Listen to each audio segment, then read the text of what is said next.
أوقات بنحاول نغير تصرفاتنا، نصلح من المظاهر، لكن ربنا مش بيدور على الشكل، بيدور على القلب.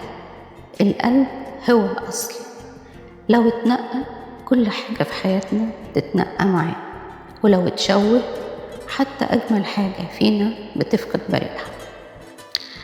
التغيير حقيقي بيبدأ لما تقف قدام ربنا بصدق وتقوله: يا رب، أنا مش عايز أكون نفس الشخص تاني، علمني أحب زيك، أرحم زيك، أكون نقي زيك.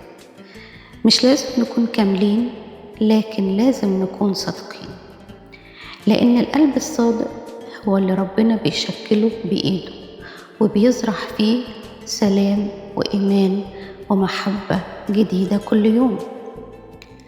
خد دقيقة دلوقتي وغمض عينيك وقول له من قلبك: قلبا نقيا اخلق فيا يا الله، وروحا مستقيمة جدده في داخلي.